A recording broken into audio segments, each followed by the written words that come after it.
Hello and welcome. Welcome everyone to our newest installment of Adventure Women Live. I'm Emily Vaden. I'm the Director of Sales here at Adventure Women, and I work with folks who are starting to plan their trips. My team and I, we're the trip planners. We're helping answer those initial questions, find the right destination for you to visit, and we're there from the beginning to help kind of guide you as you start your journey thinking about traveling solo with Adventure Women. I'm joined today with two wonderful past guests of ours, Arlis and Julie, whom I've had the pleasure of traveling with in the past. They'll share a little bit about themselves in a moment, but first I wanted just to let everyone know that this meeting is being recorded. We're going to use it for future use, and we do have a chat open. So if you have any questions, we love questions. So feel free to drop them in the chat. Let us know where you are calling in from, if you haven't traveled with us before, where you hope to travel in the future, and if you have any questions about traveling solo. That's what we're here to talk about today. It's a big topic when people are calling in for the first time. I'm sure Arliss and Julie can share more details on that.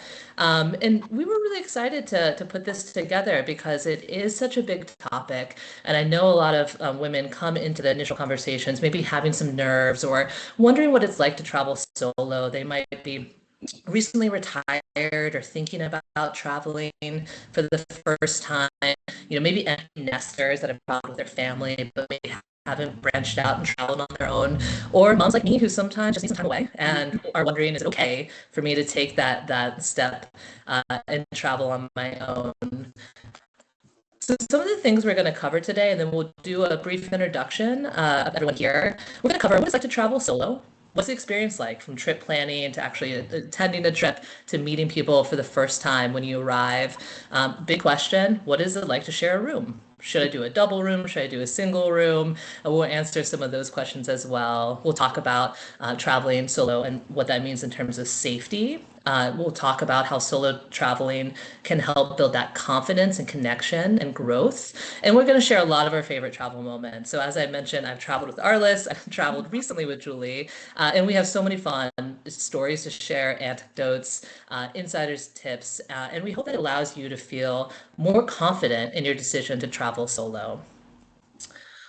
So before we dive in, I just wanted to again welcome my co-host, Arliss and Julie. Arliss, this picture probably looks familiar. So I was wondering, would you like to do just a brief introduction? Tell us a little bit about yourself, where you traveled in the past, and what brought you to Adventure Women, and why did you decide to do your first trip with us? Oh, I would love to share because I love to talk about Adventure Women. So I started traveling with Adventure Women in 2018, but I did my first adventurous trip in 2017 when I turned 60. And it was a real big leap. It was a bucket list trip that my friend Carol had encouraged me to do, a real dream come true. And I was bit by the bug. And then in 2018, I wanted to travel with women, and I just got on the computer and typed in travel with women. And Adventure Women popped up, and I called their line, and I got Emily on the phone. And she and I chatted quite a while about this, and she got to know me and my likes and dislikes. And the picture you see in front of you is my first Adventure Women trip to the Baja. And I'm the one in the white shirt on my left with the babushka around my face. My friend Carol is standing right next to me, and all my new best friends there. It was a magical trip, and I was literally bitten by the bug from that moment on. I have had 8 trips. I'm about to go on my 9th one at the end of, oh, look at that. That is Utah, where we went rappelling down the side of a mountain. And it was scary and it was magical. So a little of my background, I'm a registered nurse and I've been in medical sales. I'm currently 69 years old. I am married. I do travel without my spouse. He is not, first of all, not an adventurous traveler at all. And now he's medically disabled, so he's not able to travel. I'm a caregiver of 2 elderly parents, so I have that. I retired some time ago to be a full-time caregiver of my family. I like to go to the gym. I like to stay in shape, and I travel twice a year minimum for my own personal sanity and just to see the world. I wanted to see the world. So there I am on my Amazon trip and the Galapagos trip. And there's the amazing and wonderful Mandy, who is one of our guides and ambassadors. And that was in Utah. And so oh, look at that. And that, ladies and gentlemen, was my first trip solo to Tanzania, Africa. And it was absolutely magic, absolutely life-changing. And that's what I set out on my own to do it without friends. So I first started traveling with friends. And then when it came time for Tanzania, I wanted to go so bad. Nobody wanted to go with me. And I just couldn't miss it. So I set off on my own. I remember having conversations about Tanzania when we were sitting on a secluded island in Baja, Mm-hmm. beautiful sunset happening. And, Mm-hmm. Arla said, "Where's your favorite place to visit?" And I said, "Tanzania." And she said, "That sounds really far away." And I said, "It is amazing." And I had been kind of talking it, up to you for several years, and Yeah. then you finally did it. And when you came back, you told me, "I wish I hadn't waited that long." Yes, yes. And part of the questions that she'll get into is that when you finally convinced to book your first solo trip, was that this trip particularly, I was talking with a dear friend of mine, and he said, "Where are you going to travel next?" And I said, "I don't have anything on the books. I've just been so busy with my parents and everything." And I said, "I just think I'll wait until things settle down." And he said to me, "They're not going to settle down. You must go anyway." And I came home from that trip and I told my husband, "I want to go to Tanzania and I want to go by myself." And he said, "Go." And I did. So glad you did. So glad you did. I love this picture. It transports me right back to Tanzania. Beautiful. Oh, great. Thank you, Arlis. And You're we'll get into so many more stories. welcome. And before we do, I wanted to reintroduce Julie. This is us, me and Julie, in Vietnam last Oh, fall. So Julie has a little bit of a different path. And interestingly enough, Julie is also an ambassador with Adventure Women. I'll share more about what that is in a few slides. But Julie travels both as an ambassador, leading trips for Adventure Women, and as a guest. But you started as a guest. So same questions to that I you. did. Give us a little bit Yeah. about your background, your history, and how you came to start traveling with Adventure Women. Well, I went on my first trip in 2021 with Adventure Women. I know it was right after the pandemic. Previous to that, I had traveled with a female solo group. It was a little more homemade and stuff, and they had, just a brief amount of trips and stuff planned, but that kind of whet my appetite. One of the women on that trip had suggested Adventure Women. And then during the pandemic, nothing was really going on. And it was one of the first things I did. When the world started opening up, I checked out Adventure Women and I loved the website. I loved how many trips that they had.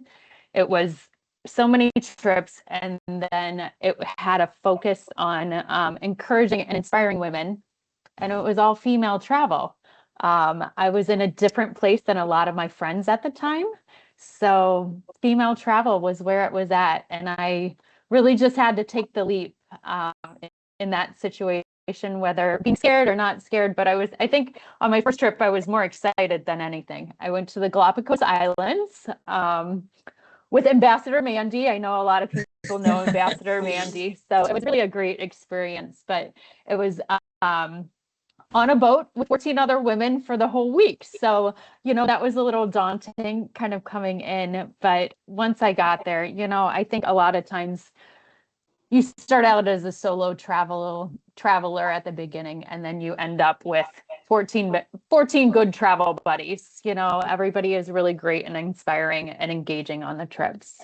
So since then, I've taken 7 trips with Adventure Women. I started in 2021. In 2024, I became an ambassador for Adventure Women, going on trips and coordinating everybody. And being that person that was encouraging to me when I first started traveling. So with Adventure Women. So it's been a great experience, and I love just all the trips that it's very diverse. It's very small and female focused. So I really enjoyed that. You don't get kind of lost in the numbers and stuff. So, Yeah. Thanks, Julie. You're kind of leading right into my next slides about Adventure Women. But yeah, these are some photos I put together from our trip to Vietnam. It was such a great group, and it was so nice to finally meet Julie in person, because we had talked on the phone for so many years, and to be able to travel together is really special. So I'm glad we got to do that together last fall. For those that are new to Adventure Women, I always like to give a little background into who we are and our philosophy of travel. We've been doing this a long time. So we are the leading company for adventure travel for solo women. Next year is our 45th anniversary. So, like I just said, this is something that we've had a lot of experience with. We started out with this premise that we wanted to offer a safe and inclusive space for women who wanted to travel solo. And we've grown over the years to offer now 75 trips to 65 different countries. It's wild to see just how big this community has grown. And I think a lot of it is, thanks to women that are taking that leap for the first time and deciding to join a journey as a solo traveler. People like Arlis and Julie, that once they do it, you kind of get the bug and you just want to keep traveling. So who are our guests? Us, the three of us, and you. We're all coming to this, from different perspectives and different walks of life, but we're curious, we're active, we're adventurous. Most of the women who travel with us are traveling solo. So about 70% of our guests are traveling solo without a friend or a family member, at least, for the first time. The average age of an Adventure Women guest is 40 to 60 plus.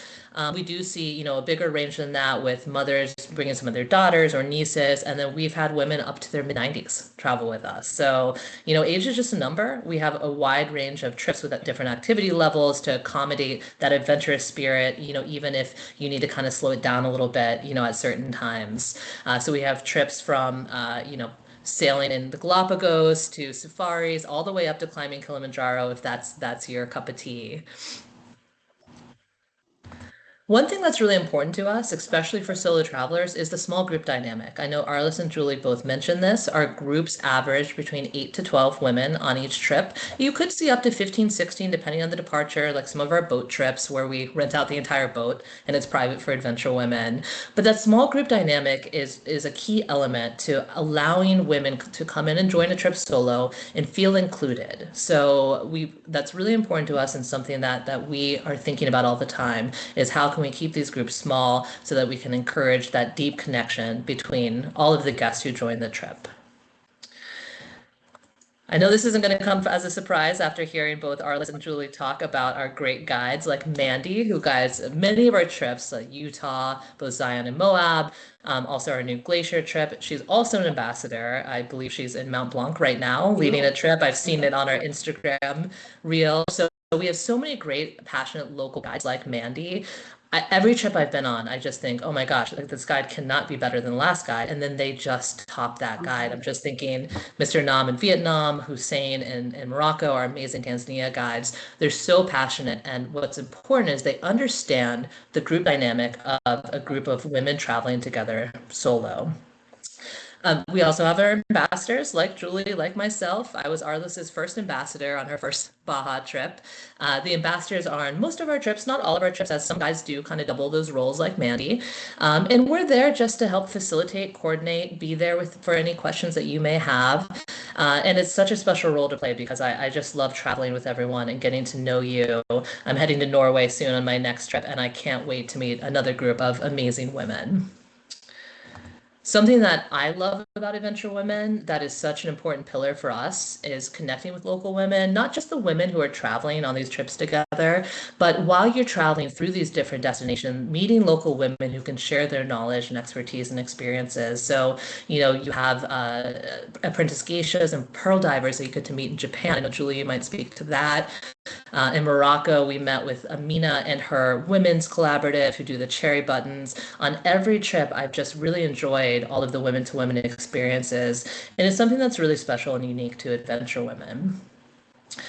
And then last but not least, we're there with you every step of the way. So if you're a solo traveler, and I think, some of those nerves come out when you think, well, I have to plan this all myself, and what about all these details, and what am I going to do with flights and whatnot? We're there from the beginning, first phone call with myself and my team through the entire trip, as you prepare to go, and then as you come home, our trip managers here that are pictured are with you every step of the way to help answer those questions after you sign up for a trip. Questions about flights, gear, packing list. I mean, they do it all. They really are such amazing women. They have such a wealth of knowledge. I often go to them with my own questions, like poor Jennifer's getting a lot of questions from me as I prepare for Norway. They are amazing. So again, you're not alone. So you might be traveling solo, but you're never alone. You have a full supportive crew behind you, making sure that you feel confident and empowered as you make this decision to travel solo. All right. With that said, we're going to wave goodbye to our slide deck for now so that we can show up on the screen as we're talking through some of the different pieces and the different questions. So I'm going to just stop sharing my slides right now. And then, hi, Julie, I see you. So I wanted just to have a conversation to share a little bit more about your experience planning your first trip with Adventure Women. So a lot of women come, to us first time thinking about traveling solo. And I'm just wondering, what finally convinced you to do your first solo trip? You go first, Julie. I was gonna say, well, I've had a travel bug in my life, and I know I wanted to travel at the time that I found Adventure Women. I really wanted to travel. I was at a different stage of life than my friends, and I really had one of those situations where it was like, well, you could wait around for your friends, or you could just take the leap. And I'm glad Adventure Women was there to kind of meet my needs. So I know kind of going forward, it was signing up for my first trip and stuff. Calling Adventure Women, I think Mary was the trip manager and stuff, and it was just so hands-on, and it was so easy and seamless. And I was very nervous about it, but it all really worked out so wonderfully.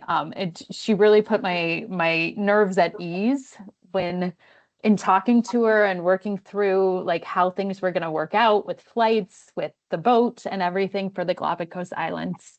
So it was wonderful how Adventure Women really came together, and they had everything really planned. So Yeah, and Arlis, I remember you came with a lot of questions. I remember our first phone call in 2018. How did you approach thinking about joining a group trip as a solo traveler? What were some of the questions that you were asking that you had top of mind when you started the initial planning process?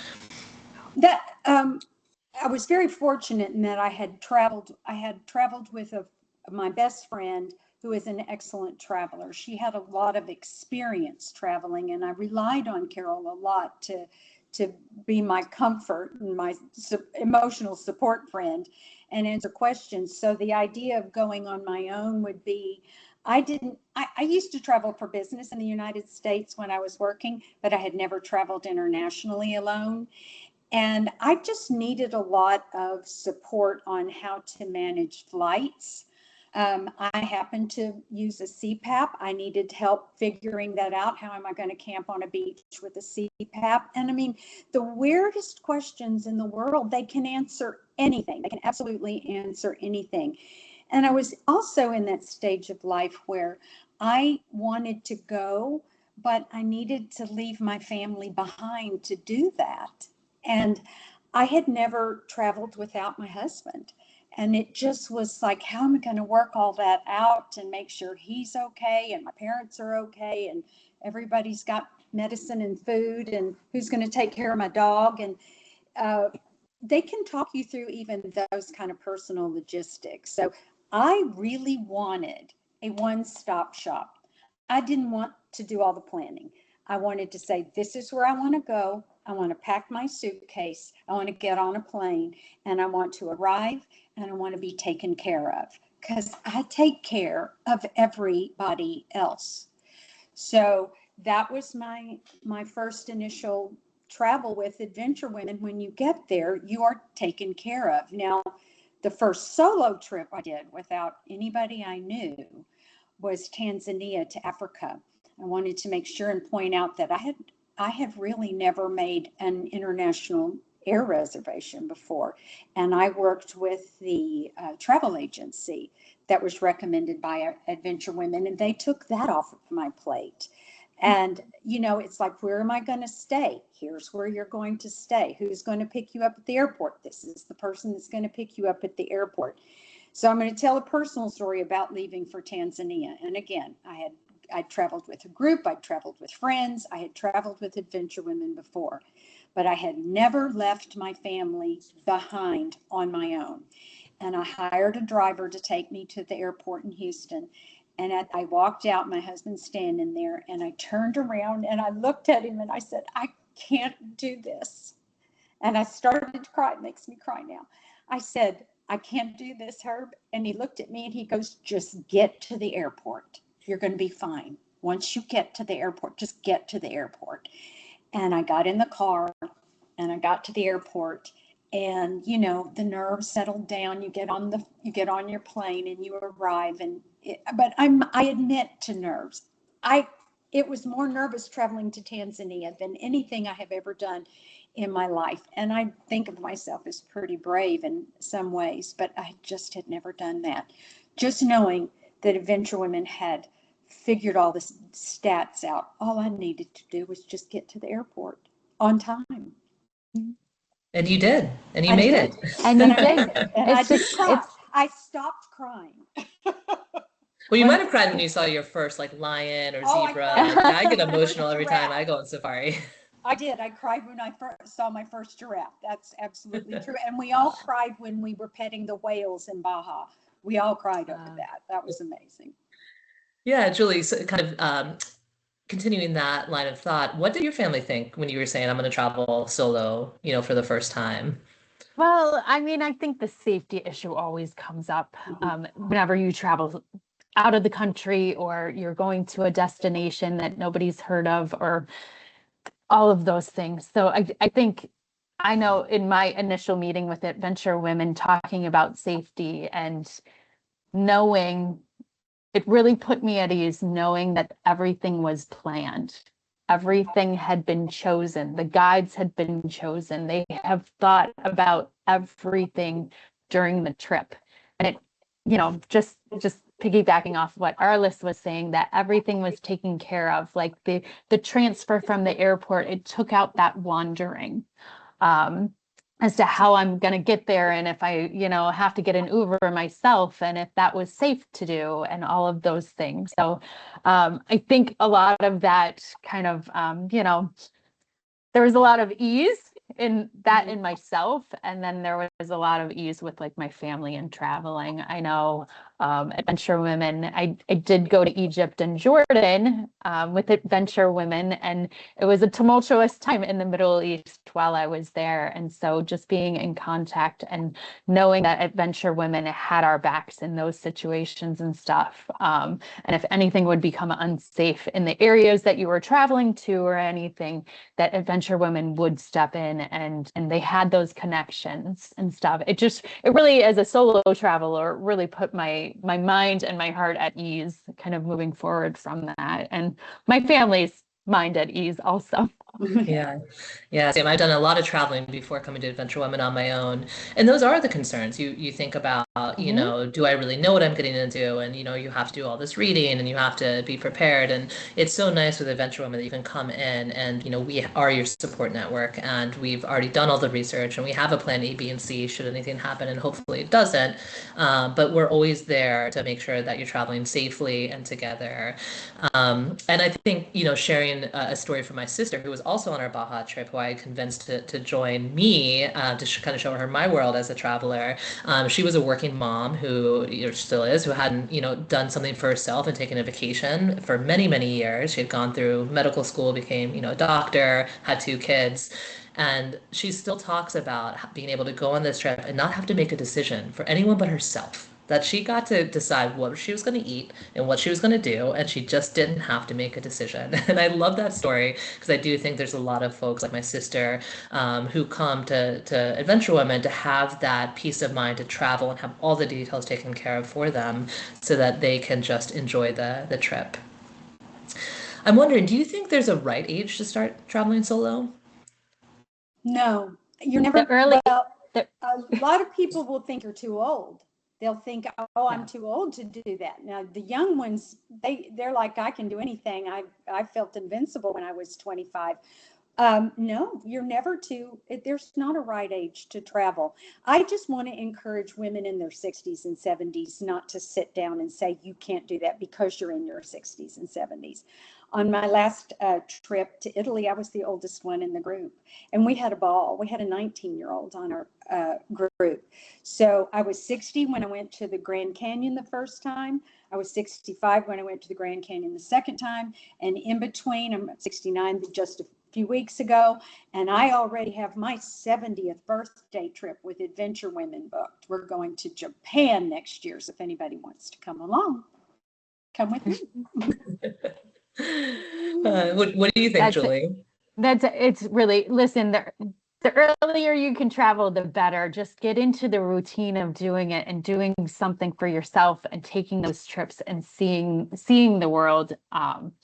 It's it's amazing. It really is. I've been on trips where I've been the youngest person on the trip. And then sometimes there's people 70s and 80s that their energy level and their enthusiasm far exceeds anybody's on the entire trip. And it's really amazing. So my advice is just don't ever let the age hold you back from doing it. I encourage women of all ages to travel and to just really get out there and go on the trips.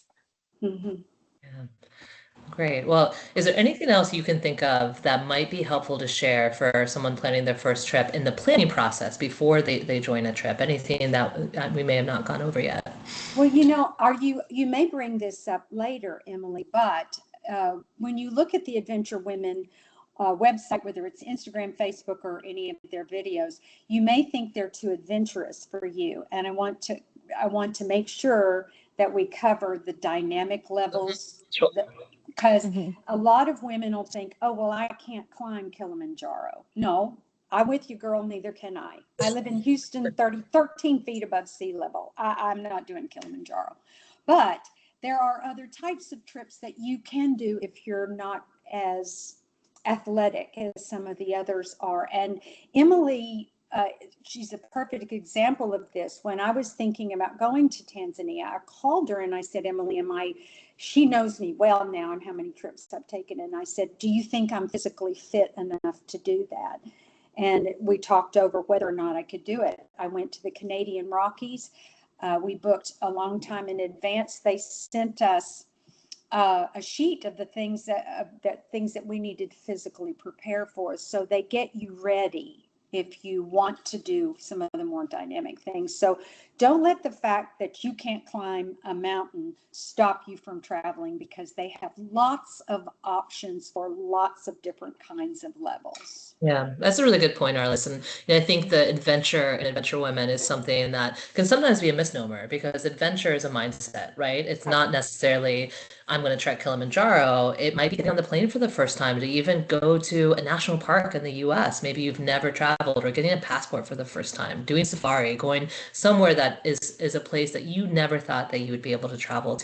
So we do have 5 different activity levels that are geared towards easy, moderate pace, which is more kind of safari, more relaxed, might have some city walking, but is not meant to be fast paced or strenuous. Then we have our level 3s, which are often multi-sports or some intro hiking trips. So maybe you want to try hiking and you've only done it a couple times and you think, well, I can't do a hiking trip. We have trips that are designed like Utah, where you can join and you can give it a try, see what you think. Many women join the Utah trip and then go on to do other hiking trips. And then we have trips that are a little bit more strenuous, more active. We have a lot of hiking trips. It's kind of the core group of what we do. We have trekking trips. We challenge ourselves as staff members. So I tend to be an active person. I played sports. I played soccer through college. But as we get older, things change, things shift, and you might want to find a new way to be active. And I found hiking was such a great way to be able to stay active and fit, but not have the high impact that I'd had previously in the past with running and doing half marathons and whatnot. So I started doing hiking trips, and I ended up challenging myself and doing the Dolomites for the first time, which is my first challenging trip. And it wasn't easy. I had to train a lot. I had to take that time to prepare. And when I went on the trip, I was prepared because I had followed the advice of Adventure Women, their training plans. I had followed the packing list and had my gear ready. And it wasn't easy, but oh my gosh, the camaraderie that came out of that, doing the more challenging trip was just fabulous. So there's a lot of different levels, and a lot of folks kind of go between the different levels based on where they are at that time, or if they feel like training and being more active. I've been on trips with a woman who's been on like 40 trips with us, and she did Kilimanjaro, in her 70s. So again, it's never too late to try to take on a new challenge. If you feel like that's something you want to train for, we will be there to support you, encourage you, and be your cheerleaders. Anything else to add on that topic, Julie? I know you've done a lot of different I was gonna trips. say, yeah. Listen, I always try to take at least one trip that challenges me every year. So, this year I'm going to be going to Nepal in the Adventure Women Nepal trip in November. So, I just kind of piggybacking off of, there's a ton of trips out there, and there's different activity levels, and you can challenge yourself. And sometimes when you challenge yourself, it's not even just physically challenging yourself. It's getting the passport and going on the trip and the first time. And Adventure Women, if you're interested in a trip, I highly encourage everybody to just reach out to Emily or Mary at Adventure Women, and they'll be able to kind of guide you on the trips that you're interested in, and what needs to happen, and if there's an activity level, or if the trip's kind of maybe not a good fit for you or whatever, they can recommend another trip for you. I know that's how I picked Nepal. I was looking at a different trip, and Emily suggested, hey, how about Nepal? So, I just started kind of looking into that. So they're very well versed in any trips that you're interested in, and your activity levels, and just how you travel in general. If you're not into camping and you're kind of looking into one of the trips, they're gonna We'll say, let you hey, know. maybe that's very rustic. Maybe that's not the greatest trip. So it's a really wonderful interaction and collaboration between Adventure Women, and then through travel and stuff, and then just kind of my final thought on travel: if you're thinking about a trip, take the leap. The Adventure Women net will appear for you, and the whole group is there to help you. Just going on the trip and doing your best, and collaborating and inspiring and engaging the travel. So Yeah, that's really great. That was beautifully said, Julie. Thank you for sharing that. And that leads me to the next topic, which is what it's like on a trip as a solo traveler. So we get a lot of questions in the beginning where people say, "Well, I want to plan, but I'm nervous about that first day, not knowing anyone. Is it going to feel like summer camp where I'm just like showing up and I'm, not part of the crowd?" So I wanted to just ask both of you if you could share a little bit. What's that first day like when you arrive, you're meeting for the first time? Some people might know each other, but most don't. Is it awkward? What is it like on that first day? Yeah. Well, I'm an outgoing person, having a background in sales and having never met a stranger. So I traveling alone was more nerve-wracking to me than meeting people. I love to meet people, but I reached out to some of my friends that I've met in the past trips, and I traveled to Utah with a woman named Dorothy, and Dorothy had never traveled alone. And she's a little shy. I'd say this, I hope she hears this, but she sent me a note that said, for me, it was the worry of being alone the whole time. But as a group, she said, I discovered I was never alone unless I wanted to be. And that was a huge learning curve for her, is that, am I going to like the people? Am I going to be able to start a conversation with a stranger? And she said, you meet some amazing people along the way. And I really,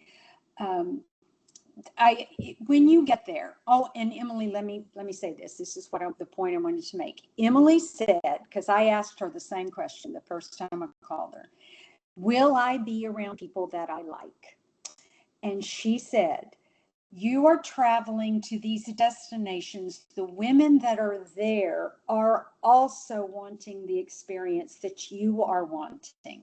So typically, birds of a feather flock together. These women want to do the same thing that you want to do. We may get different outcomes from the trip, but we're thinking along the same lines. So we may be shy like my friend Dorothy or outgoing like me, but we want the same thing. We all want to see something new. We want to experience something adventurous. And so that uniqueness of the group is something we actually share, even though we're very different in age and background. We share that desire to see the world and to have that camaraderie and be around friends. And so that coalesces instantly. We have almost always have a dinner the first night that we get there. Absolutely instant coalescing with friends. I love that, Arlis, and I think a lot, I've done a lot of these trips as an ambassador. It's always interesting to see the dynamic on the first day. You can see some people might be a little bit nervous. A lot are jet lagged, so that makes a big piece of it as well. You're having that first dinner, people are kind of feeling each other out, and then the next day you get in the bus or the car and you just hear everyone talking like they're old friends, and it happens so quickly, and it's pretty universal on the trips that I've been on, and that always makes my heart so happy. I always feel like this is what we're doing. This is why we're here. This is what this community is for. When I see everyone just chit-chatting that second day on the bus, having been total strangers the day before. Yeah. One of the things that I always like with Adventure Women is there's a group text that kind of starts maybe a day before you leave for the trip, and everybody's on the group text. So if you're getting in a day or two early, you can go out to dinner and you can meet people. And I know sometimes I've shown up on trips and I was like, oh, you guys are traveling together. And they're like, we just met yesterday. So it's just, it's one of the things traveling with like-minded women who everybody wants to learn, grow, evolve at this destination and stuff. So it's you become quick friends and just kind of learning about everybody's life. But yeah, it's really beautiful. It is. It's Yeah. Yeah, and with that said, even though it is, group travel, do you find that there's enough like downtime, some free time for you to have some of that space for yourself on trips? I know not every trip, some are very busy, but for the most part, how does that work as a solo traveler? Well, I think sometimes you can carve out time. So there's usually a little free time here and there, and maybe, having a lunch to yourself or like an afternoon for, shopping or visiting markets and stuff. And you can do that with a group. You can choose to do that with a group, or you can choose to do, kind of go off on your own. And, I know there's introverts and extroverts, a lot of times just people need a little time to recharge on their own and stuff. So, there's usually a choice in that you can go to dinner with the big group, or if you want to just maybe have just something little at back at the hotel and do some recharging yourself. Usually that is an option on a lot of the trips. So there's a balance, and you're able to recharge if it gets to be too much. In Vietnam, there's a lot of spa time. There was a lot of Everyone's going to spa the time. spa. There was so Everyone much got their spa spa time. Yeah. And in Baja, it was, the picture I think on Instagram and Facebook was you, Arlis, just kind of recharging at the end of the day at the tents in Baja. And so we do try to build in these moments on Adventure Women, because we know group travel sometimes can be a lot, can be overwhelming. And like you mentioned, there are extroverts, introverts. So we've tried to build this in, maybe a meal on your own, or, an evening on your own. We don't always want to be go, go, go if we can, build that into the itinerary. The other piece that a lot of people ask us about is the rooming situation. If someone's an introvert, is this a good fit to room with someone else? And I always say it's such a personal decision. So we have two rooming options on most of our trips, where you can decide to do a double room, two separate beds. You'll, share with someone that you're going to meet for the first time. We set it up so typically there's a rooming pool. So everyone in a double will kind of rotate as you go through the trip. And that's an option. And what I love about that option, and I do that on most of my trips, and I know you do too, Julie, is that you get to meet so many new people. I've found that sometimes I'm staying up way too late because I'm chit-chatting, and it is like being a summer camp. You're just talking so much, you're like, we got to go to bed. We have an early morning tomorrow. But there's also, a good dynamic if you have someone that is a little bit more introverted and they just say, you know what, I need some time to recharge. And as a roommate, you say, great, I'm going to go off and go meet some people for a walk. And I think there's ways that you can carve out that time, like you mentioned. And we also have single rooms on a lot of our trips with a single supplement. We do have a handful of trips that are good first time trips where those single supplements are included. And I always say, if you're introverted, do the single room. There's no problem. Do it. We all know people need to recharge. And if you know that's something that's important to you, definitely go for the single room. But if you're willing to kind of give it a try and do the double rooming pool, you might end up with Julie, who had a great roommate in Vietnam who made her coffee every morning. It was me.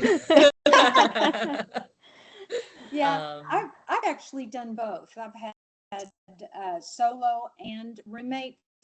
So since I travel with, most of the time I travel with somebody I know, that's also fun, is traveling with somebody I know. So we room together because we know each other. But, and I've traveled alone, which was nice. I went to, the Galapagos. I had a single room. So, but I also enjoyed, in Tanzania, I had a roommate and I roomed with our ambassador, Cecilia. I roomed with Lori and our other, sorry, the name escapes me, forgive me. But it was also a nice way to get to know them. So if you have 10 to 15 women on a trip and we're all rotating through the different vans and trying to chat and get to know somebody, just that one-on-one time in the end of the evening when you're writing in your journal or you're waiting for your roommate to take her shower, and just having somebody to kind of download the day with and chat. It's a quieter, more relaxed environment to get to know one of your fellow travelers. And I really enjoyed it. I like it both ways. So it kind of depends on what I want from that trip. But like they said, if you're not interested in having a roommate, that's an option too. It always is. I want to share a story about a roommate that I had in Egypt and Jordan. Now, it was a 2-week trip, and she and I were together the whole trip. And she would call this, it was always funny. She would say, oh, I'm going to take my shower and then I'll give you some princess time. And it was just time that you could just, she was just going to go out and like maybe read her book or, do something. And then you could just, whatever you wanted to do. But then she was always there. So it was such a nice, it was just such a nice situation. You could be together and hang out if you wanted to and get to know each other, but if you needed a little time to recharge and stuff. So I always think about that when I have roommates. I was like, oh, I'll give you some princess time. Yeah, I remember you telling me that. Yeah. I think it's when I was getting ready to pack to head back to my roommates for the last few days. Yeah, and with the rooming situation, a lot of folks will ask, what happens if for some reason we don't connect and we don't jive? We can always move roommates around. It doesn't happen very often, but your guide or your ambassador, you can speak with them and they'll, look at assigning, different roommates. They do it in a really, quiet and discreet way. Usually it's because someone snores and someone's a light sleeper. That's the most common reason that you might need to switch roommates. But for the most part, these women are also amazing and self-aware. So a lot of people realizing we all need a little time to ourselves. And I feel like there's a really good synergy and balance when people share a room. Yeah. Well, I wanted to ask a few final questions before we move to the Q&A. What did traveling solo teach you about yourself? And say for me, I like to challenge myself. I like to be uncomfortable. And I always try to do something that I come back proud that I tried, because I never thought that I would do that. And maybe you remember, Arlis, my first night at the welcome dinner, I said, I'm afraid of the ocean and we're on a snorkeling trip. And I'm going to get in that water and I'm going to snorkel. And if anyone else is fearful of this, know that I am doing this for the first time with you. And I did it and I loved it. Might not do it again, but I think that I always find that on AdventureWomen trips, I'm able to push my own boundaries as much as I'm comfortable with and challenge myself. So what about the two of you? Well, I think that's a good point, is that number one, you can do things even if you're afraid. I think as a child, I made decisions based on the fact that, and I mean a child, young adult, I probably made more decisions based on, I don't know what's going to happen to me, so I'm not going to do that. Maybe I chose the safe option for whatever reason. As I got older, I thought, time is short. I'm tired of walking through the world kind of being afraid of what might happen. So it made me feel fearless. And that's not, people will often look at me and think, oh, you're not afraid of anything. And that's not really true. Sometimes I'm really unnerved by things that I'm not familiar with. So coming back feeling like I conquered that, I can do this, I can do hard things. And that just empowered me as a woman. As a caregiver, I came back rested and relaxed. My husband even said he got back a better wife than the one that left because I was under stress. And so you go away, you travel, you relax, you come home and you're like, I can do this. I'm ready to do this. So I think just the fearlessness of it and being able to conquer something that I didn't think I'd ever do before was what I came home knowing. Yeah, I just to kind of piggyback on that, but I always come back having learned something. Sometimes that thing is about myself, whether it's conquering fears. A lot of times it's learning a different culture and in a different way and becoming a little more self-aware. But a lot of times, I always try to do something that challenges me. So a lot of times on the trips. So, and just kind of having that group support behind you or whatever, just kind of, it makes things so much easier. Like you can really conquer anything, as Arlis said. Yeah. I wanted to bring up, before we go to the questions, I also asked my friend Etta, who traveled with me to Tanzania, and Etta had lost her husband to brain cancer 10 months prior to traveling to Tanzania. And she wrote to me that said, the biggest lesson I've learned is that solo travel isn't really about being alone. It's about realizing that you can still have adventure, joy, and meaningful experiences on your own. She said it gave her confidence and reminded her that life can still be full of wonderful memories, even if it looks different than she had originally imagined. Oh, that's beautiful. That's beautiful.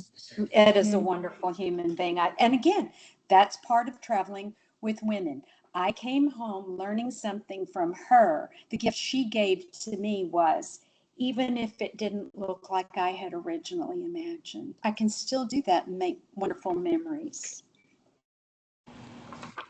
I think that's a great comment to end on. So I'm going to pull up the slide deck just to kind of have that. Everyone can sit with that while I'm pulling this back up, and we'll move back through to where we left off. And this will give us some time to answer some questions. If anyone has any questions, feel free to drop it in the chat.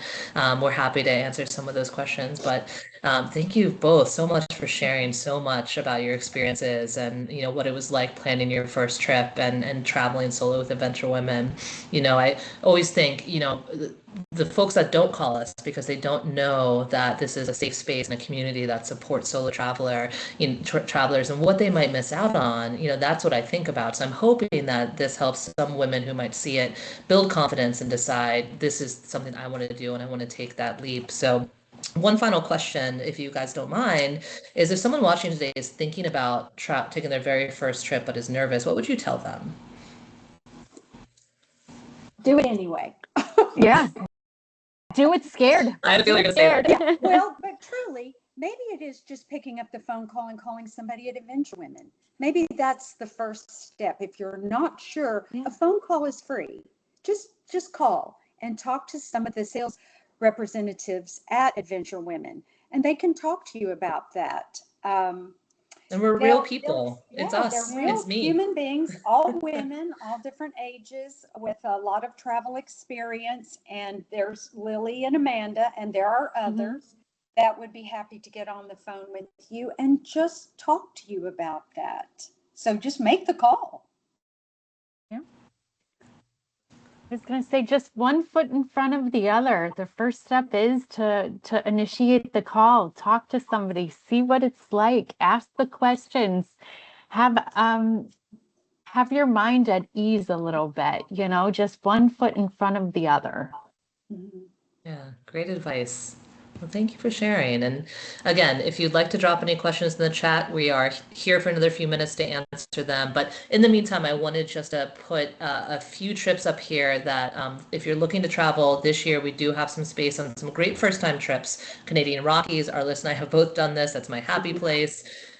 We have Greece in October. We have 2 trips with our new collaboration with Super H to Italy, Piedmont, which Arlis has also done, which Arlis has also done. And then we have 1 spot on our Antarctica trip in the fall. So if you're thinking about traveling this year, these are some great first-time trips that are still available. And we also have some trips without single supplements I mentioned. So if you want to give a trip a try, you don't want to have to, worry about the rooming situation. A lot of people will start with Utah with Mandy. No single supplement for that. If you're looking for Slovakia, if you're interested in a hiking trip, I'm doing that trip on May 9th of next year. I would love to have you join me. And then we have a couple other departures that are filling up next year as well. And then Croatia, we have a couple spots left in August, and I think that's Arlis's next trip. Yes, You'll and be on that one. my friend Sandy is on here somewhere, and she's going with me, and it's Yeah, her Sandy. first all women's trip. So we're very excited about that. Yeah. Very excited. It's going to be a lot of fun. That's always just such a popular trip. Terry is asking about Scotland in September. Yes, we do still have space on Scotland. So if there are some trips in the fall that you're interested in that look like they're not available online, there's a wait list. Add yourself to the wait list or get in touch with us. Sometimes we can add space. The trip might not be completely sold out. We may have had to drop space because we're getting close to departure. That's a good example for Scotland in September. It's a small group, I think about 5 or 6 women. So if you're interested, we could certainly add you to that trip. Just feel free to get in touch. Well, thank you both for taking the time to share your experiences and your stories. I think it's so helpful for future guests, people that are thinking about traveling with us, to hear from both of you, to know that you've been in the same place. Everyone starts as a first-time traveler, traveling solo. We all start from the same place. And I agree with both of you. Please just give us a call. We love chatting. Some of our first-time calls are like 45 minutes because we are just there to talk through everything. It's the best part of my day is talking to someone who's totally new to the Adventure Women community, thinking about traveling and sharing who they are and their history and their stories, and having us help on that journey, kind of point them in the right direction, see them book their first trip, travel with us, and come back and just feel so supported, and that it was worth the leap. So thank you all for joining us. If you have any additional questions, please let us know. Amanda, Lily, and I are always here to chat during office hours, but outside of office hours, you can email us. And we'd love to chat a little bit more about where you want to go to next. So thank you. Have a great day, and we'll hopefully see you on a future trip. Thank you. Yes, thank you. It was wonderful. Thank you Thanks all. to everybody who's joining us and listening later.